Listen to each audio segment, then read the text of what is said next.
Yo, what's good? It's your boy Kardo Santana, and tonight I'm here to answer a lot of questions that my supporters wanted to know.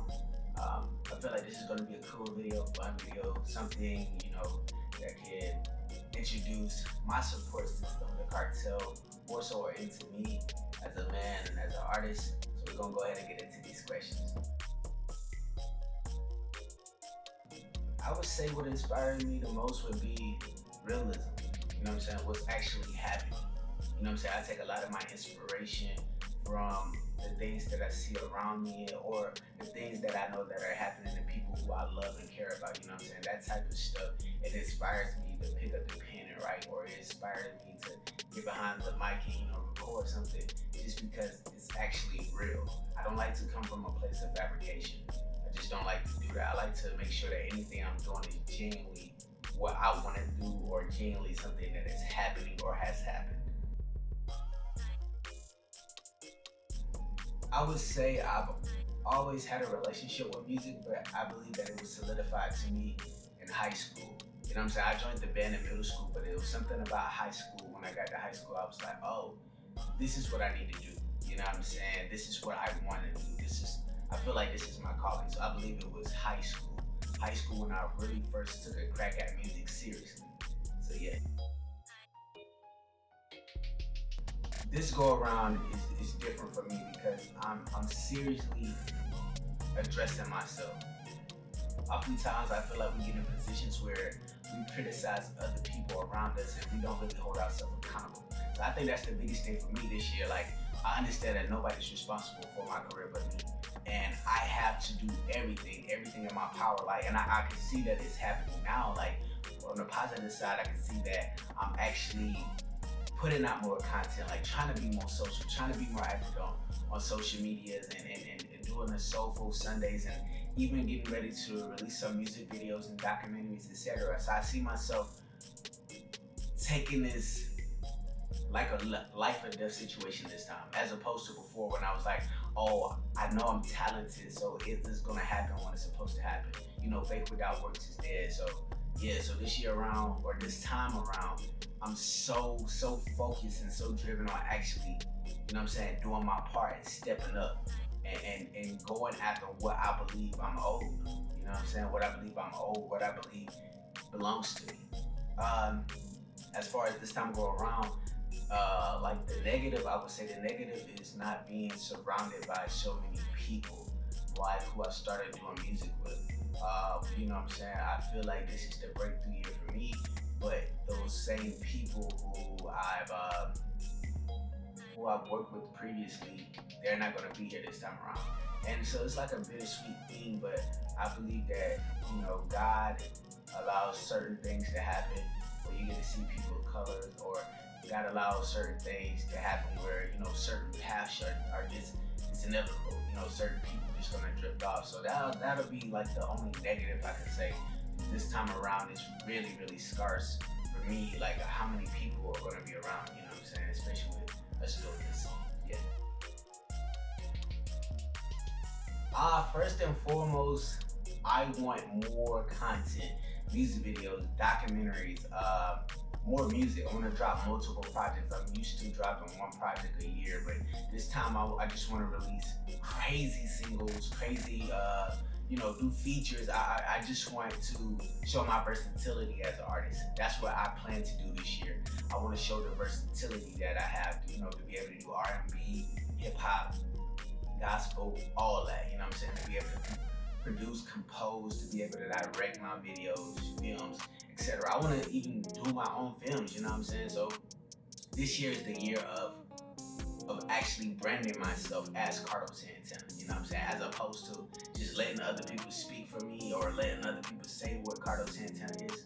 I'm defining who Kardo Santana is and what Kardo Santana is this year. So that's really the biggest thing for me about my branding, actually putting my own stamp on it.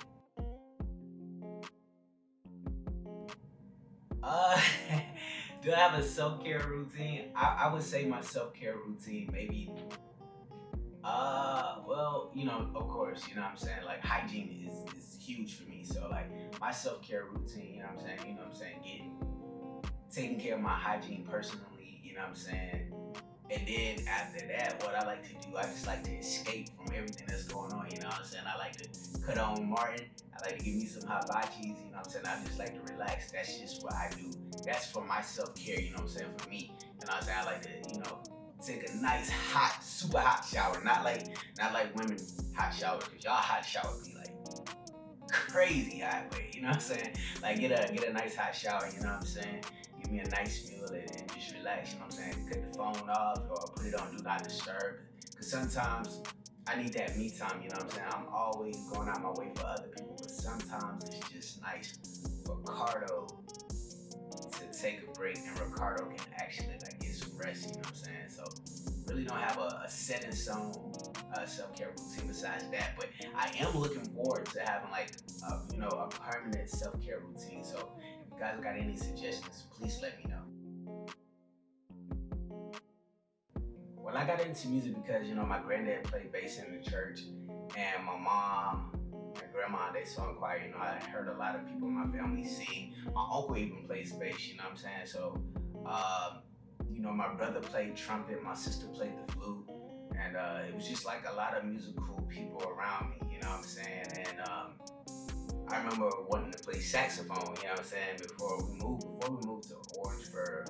I remember wanting to play saxophone when I stayed in St. Matthews, and was going to join the school band to play saxophone. But however, my family moved to a different place, and I joined the band there, and I played drums. And I will say this, you know what I'm saying, I had a band director by the name of Ophelia Darby, you know what I'm saying, who she was tough on me, but it was tough love, I believe. You know what I'm saying? When you're younger, you don't really see that, but a lot of the stuff that I do in my music now, I learned my skills from her. I learned rudiments from her. She played like trombone, you know what I'm saying? But she helped us with our rudiments, so much stuff that I learned from her. And even though a lot of times, like, my relationship with her was kind of rough. It was kind of like a push and pull. I felt some type of way about a lot of things, but I felt like that was just me being young and me going through a lot at that time that I couldn't understand on her purpose for a lot of things. But I would say, having that family background of being musicians, but actually having a music teacher, like a true professor, you know what I'm saying, when it comes to music, like, she opened up my mind to a lot, you know what I'm saying? She was the person who told me, don't just play drums, you know what I'm saying? Learn how to play the mallets, the keyboard, timpanis, like other percussion. She introduced me to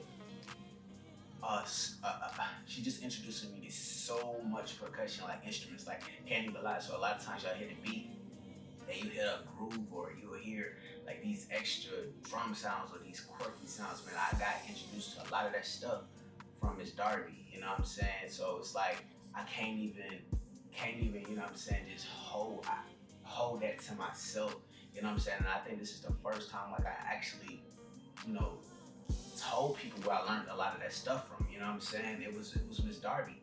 I met her at Carver Edisto Middle School, then we went to Edisto High School together, but you know what I'm saying, we had our good days and our bad days, but through it all, she taught me so much, and I'm forever indebted to her because she taught me. You dig? She taught me, you know what I'm saying? And I hold that regard, like, it means a lot to me that somebody cared that much about me to teach me a lot of stuff that I know. So I don't know if you ever gonna see this in the Darby, but I love you.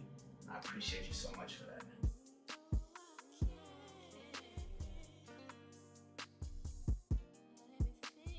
Oh man, when I get stuck on a song, oftentimes I got two ways of handling that. I don't ever want to say I cut the song short, just because it's like it's not done yet. You know what I'm saying? You can tell when something is missing or when something is not done yet. So what I like to do, I either will get behind the mic and I'll record what I already have written down, and then I'll mumble a lot of stuff. Sometimes, like, I don't even really write a lot of things. Sometimes I just get behind the mic and I'll mumble certain words or certain melodies or certain rhythms, and you know what I'm saying, to get the cadence and the flow together. But other than that, sometimes I just step away from the song and I go write something else. You know what I'm saying? Like, I feel like the only way to get out of your writer's block is to constantly write or if you're not gonna write it, say it. And that way you can go back and you can find those words, you can plug it in. Sometimes I will write straightforward, like in a straight line.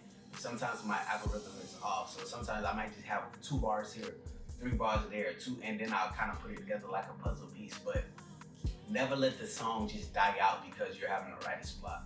That's just my personal opinion. I feel like, but don't force it. Don't force it either. So I feel like sometimes you just have to step away from it, go clear your head. And I feel like when you're doing this music thing, sometimes we get so caught up in, oh, we're so serious with it. Like, and I had a lot of the people closest to me always tell me, like, you're so serious, you're never fun, you're never this and that. But my mind was always focused on, like, yo, this is my livelihood. I gotta make this serious, you know what I'm saying? But outside of that, sometimes it is good to relax. So sometimes step away from it. Go do something fun. Whatever fun is to you. My version of fun may not be your version of fun, you know what I'm saying? And I see that now, you know what I'm saying, with even some of my friends, like what they do for fun, I'm like, yo, that's you doing too much. What I do for fun, they're like, bro, you know what I'm saying? So whatever fun is to you, go do something that's fun, or go pamper yourself, or go, you know what I'm saying, go get something to eat, go get some rest. A lot of times we overthink it when we have writer's block. Our mind is scrambling. So, you know what I'm saying, just get away from it from a little bit. Even if that's a couple of days, a couple of weeks, a couple of months. Like, it's so many songs that's in my phone or in my notepad section that I have that aren't finished because I don't want to force it. But I go back to it, and then I get it right, and then I release it. So yeah, never let the song die. You know what I'm saying? Just get away from it and come back to it. It's real, it's raw, it's rare, it's Kardo, you know what I'm saying? Like, it's me. It's me, and it's all parts of me. It's not just this part of me, or that part of me, or this part of me. Like, I realized for me to be the best artist I can be, I have to share. Even those things I don't want to share, even those things I don't want to talk about. When I share it, I realize, like, those are the songs that people connect to most. Prime example, Street Gospel. You know, my favorite song on that project was probably Sacrilegious. You know what I'm saying? I was in my bag on that one. But I realized people grew more towards Place to Go. Because that song, man, like I said, was just something, it wasn't even the song that I was gonna put on the project. But I realized, like, a lot of the songs that I do not want to share, like, because I'm like, dang, man, I'm letting people into how I feel. Those are the songs that people want. That's how they relate to the artist. So this new direction of my career is sharing, even those difficult or hard, or even, you know what I'm saying, stuff that just makes me angry. All of my emotions, I'm sharing it in these new projects. So I might I might speak on some situations that I feel like I'm too player to speak on, like, just in conversation. But with the music, I feel like that's like an escape, you know what I'm saying? Like, I'm too player to speak on a lot of situations that have happened previously to me recording this vlog. But, you know what I'm saying, at the end of the day, you gotta let it go, you know what I'm saying? And as an artist, the only way people truly gonna be able to connect to you, they have to have something that they can connect with. And we all felt anger, we all been hurt, we all had our heart broken, we all been sad, we all been happy, we all been joyous, you know what I'm saying? So we all feel these ranges of emotions, and it's best that someone can say, oh, this person feels the same as me. I don't know what y'all see me as, but I'm just a normal guy. Like, I'm a normal individual. It's crazy because some people, they treat me like and it's crazy because by far, no stretch of the imagination, I'm not a celebrity.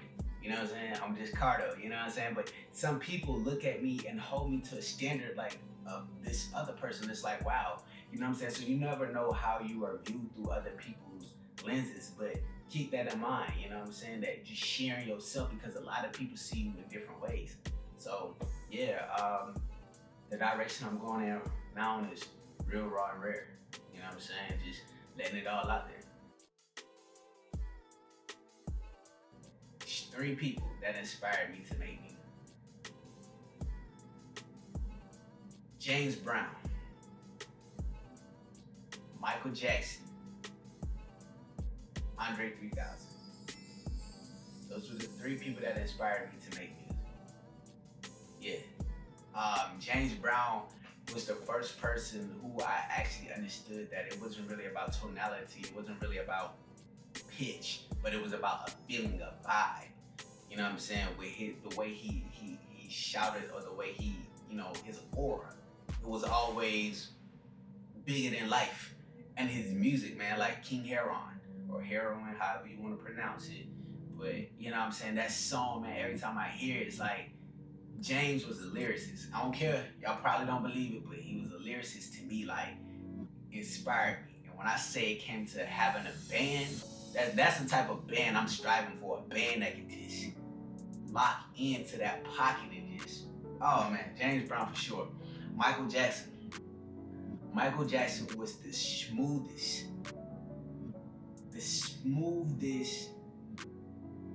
artist that I probably ever listened to. The way he like would sing, man, it was so smooth. Like even if he's singing like these hard, passionate songs, it was like his voice, man, like the development of his voice, and he was never afraid to go there. You know what I'm saying? He didn't have any limitations. Like I said, man, that Off the Wall album probably in my top 3 albums of all time.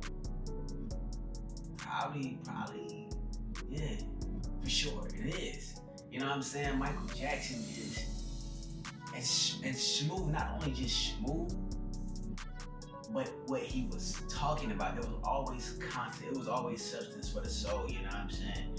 And then lastly, we had to go MC. Andre Benjamin, Andre 3000, man.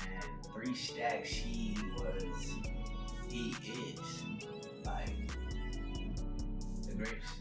The greatest. Flow, creativity, lyricism, artistry,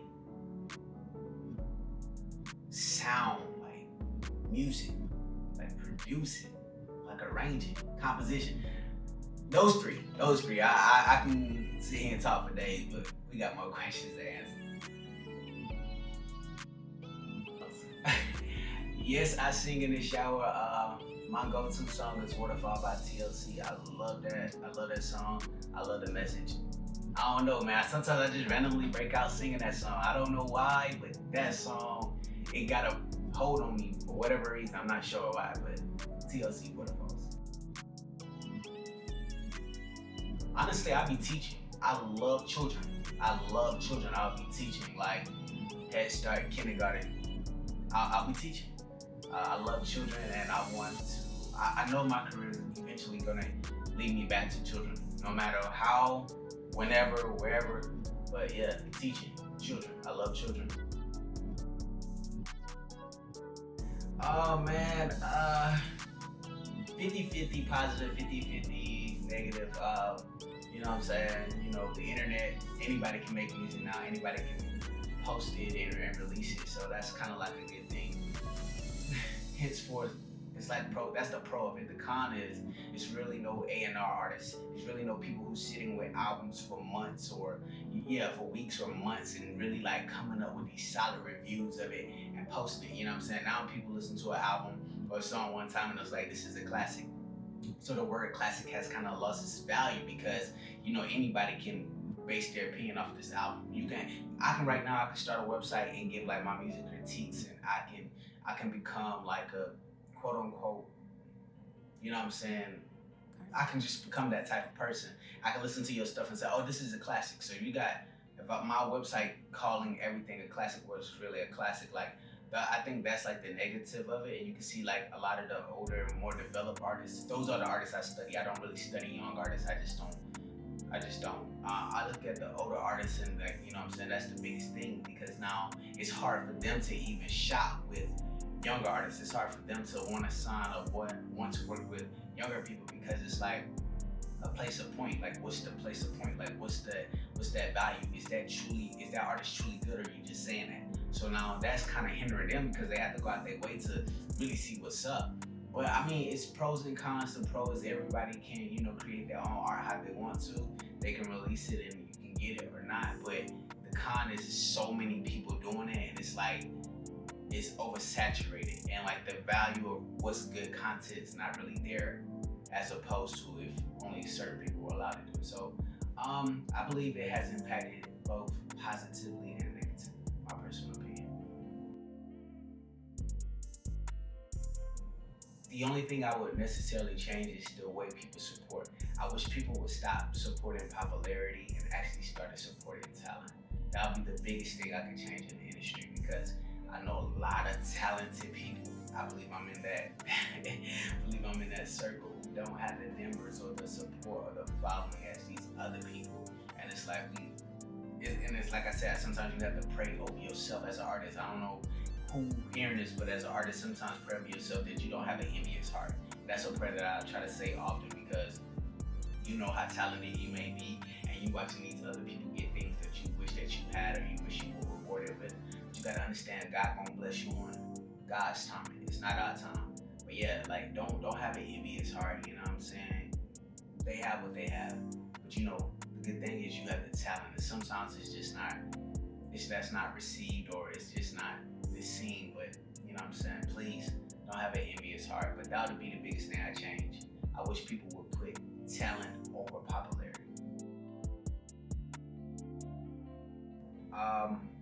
My brother, it's always been my brother, you know what I'm saying, my older brother. It's always been my biggest supporter, you know what I'm saying, my best friend, all that, you know what I'm saying, because he believed in me when nobody else did. So it'll be my older brother, you know what I'm saying. I do this for him.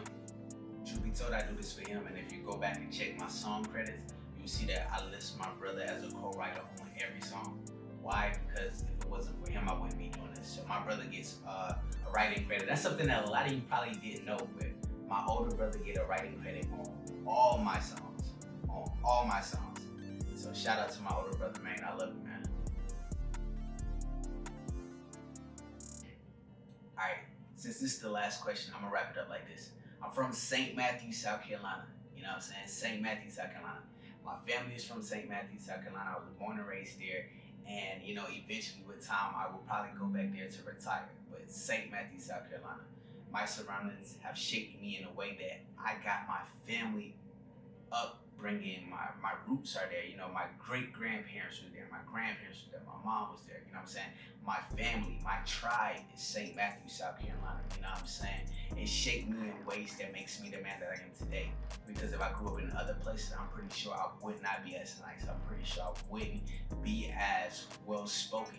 And you go to St. Matthew's, you're gonna see a lot of people who are not as well spoken as me, but that's still family, that's still love. You know what I'm saying? I was blessed and afforded with opportunities that a lot of my family and friends were not given. You know what I'm saying? Such as a great education. But I don't look down on them, because if it wasn't for their sacrifices, I wouldn't be here. I wouldn't even be looking in this camera talking to y'all, you know what I'm saying? So my love, my heart is St. Matthew's, you know what I'm saying? That's me. Forever and a day, man. You ain't never got a question. I'm from St. Matthew, South Carolina, and I'm not ashamed of it. So yeah, that's my last question of the day, man. I just wanted to let y'all know I had to pop my stuff one time for home, where I'm at. But yeah, man, I appreciate y'all submitting all these questions to me, man. This is cool, man. We're gonna do some more stuff. I don't know what we're gonna do, but y'all got any ideas for new content that y'all wanna see this year, let me know, man. All in all, man, I thank y'all for watching this video. It's your boy Kardo Santana, Mr. Street Gospel, man. I love y'all, man. Peace and love. God bless.